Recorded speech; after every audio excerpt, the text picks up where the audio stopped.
memimpin kami. Berikan kami hikmat supaya kami bisa mengerti, bisa memahami firman-Mu dengan baik. Di dalam nama Tuhan Yesus Kristus kami berdoa. Amin. Baik, kita malam ini berbicara tentang ibadah pelepasan. Nah, ini malah terjadi ibadah pelepasan.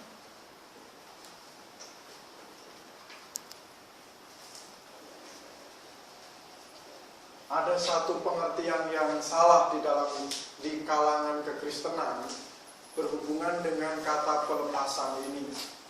Jadi ini marak terjadi ketika orang-orang Kristen mengadakan satu ibadah khusus untuk pelepasan.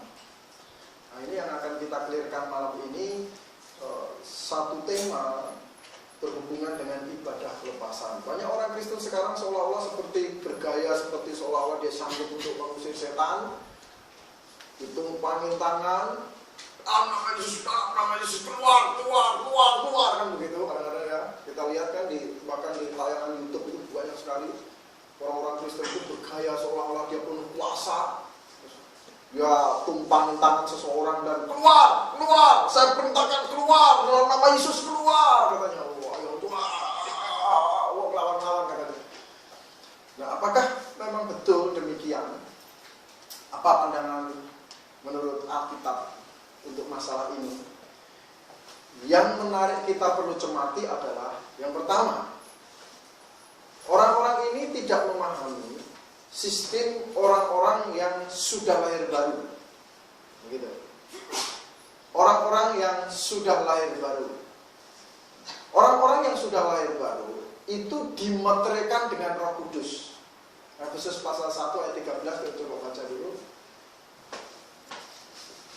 Efesus pasal 1 ayat 13. Jadi orang-orang yang percaya kepada Yesus, orang-orang yang sudah lahir baru itu memiliki Roh Kudus. Atau Roh Kudus ada di dalam hati mereka. Terus kita baca Efesus 1 ayat 13. Efesus pasal 1 ayat yang ke-13. Di dalam Dia kamu juga, karena kamu telah mendengar firman kebenaran, yaitu Injil keselamatanmu. Di dalam Dia kamu juga, ketika kamu percaya, dimeteraikan dengan Roh Kudus yang dijanjikannya itu.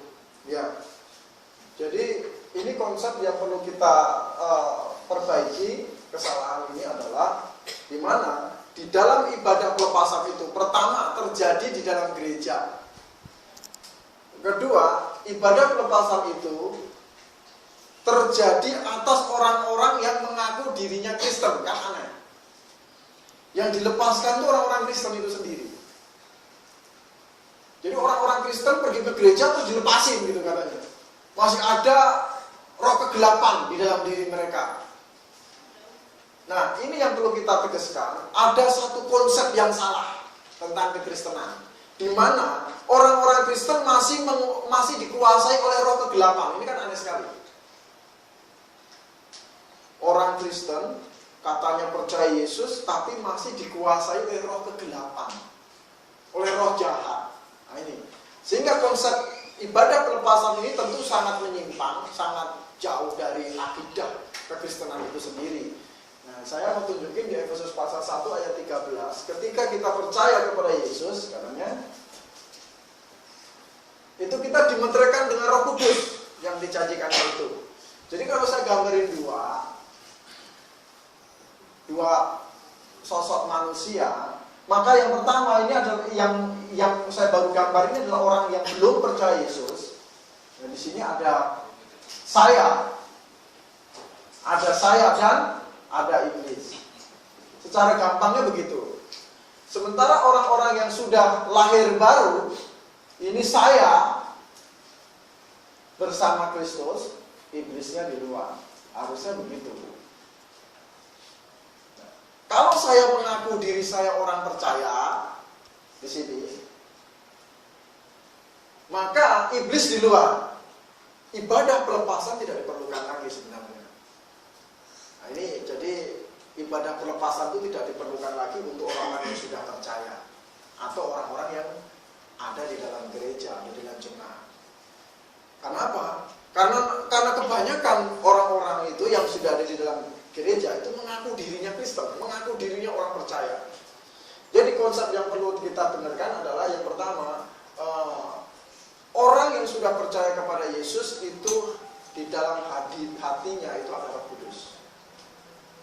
Jadi tidak mungkin ada kuasa kegelapan sanggup untuk menguasai kakinya, tangannya, perlu dilepaskan dari roh apa, keterikatan roh apa katanya. Banyak ikatan-ikatan roh katanya. Roh ini, roh itu, roh ini, roh itu. Banyak sekali ikatan-ikatan roh yang mereka namakan roh apa. Kalau saya lihat tayangan di YouTube itu terjadi di sebuah satu kebaktian di persekutuan jemaat begitu. Tahu ada satu orang itu lepas baju dan teriak-teriak wah terus seolah-olah beberapa hamba Tuhan berkumpul dan mereka teriakkan lepas, keluar dalam nama Yesus, keluar katanya. Wow, seolah-olah hebat sekali. Saya bilang ini satu konsep yang salah. Ini orang-orang yang tidak mengenal Tuhan sebenarnya. Di mana di luar sana mereka lakukan hal yang sama.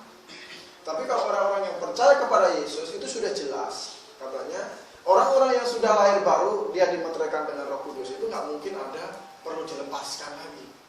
Saya tidak perlu dilepaskan lagi, apa yang perlu dilepaskan dari saya? Kalau Tuhan sudah melepaskan saya. Nah, coba kita lihat di Kolose pasal 1 ayat 13.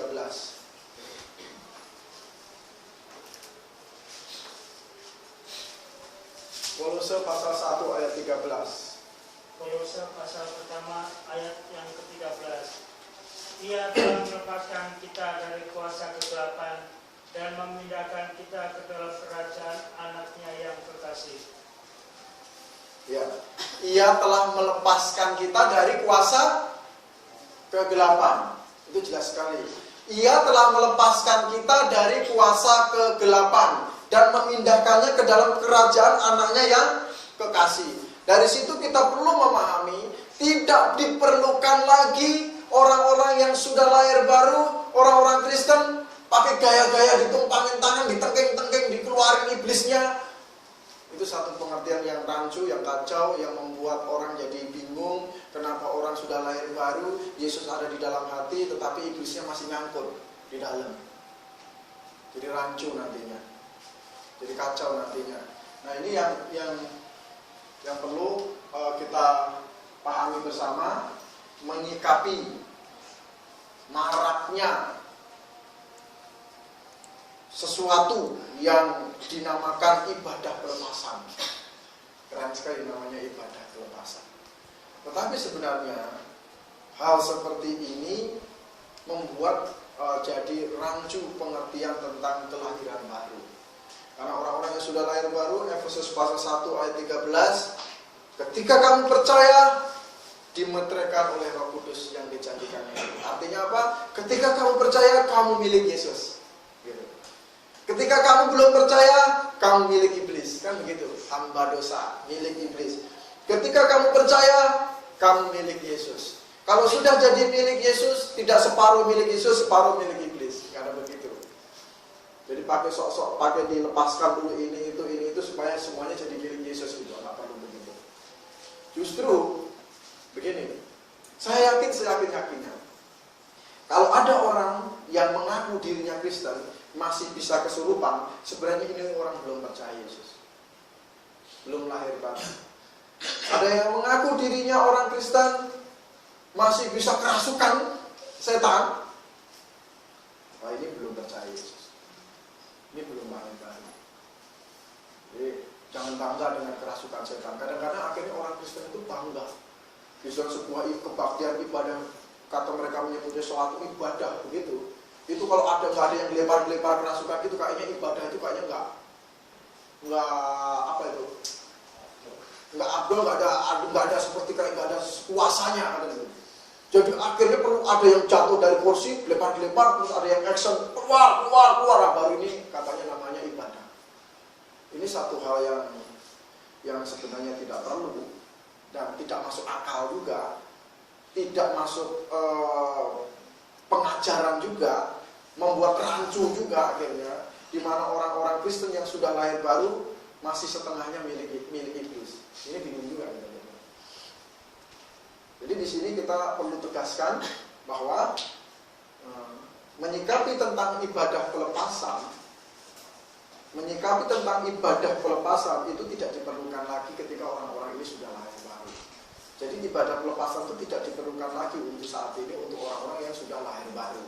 Kalau orang luar sana juga ada masalah. Kalau di luar sana juga sudah banyak yang lakukan, kumpul, melakukan bintang film pelawak kumpul itu kan itu sama siapa itu kan mereka lakukan pelepasan juga di sana itu.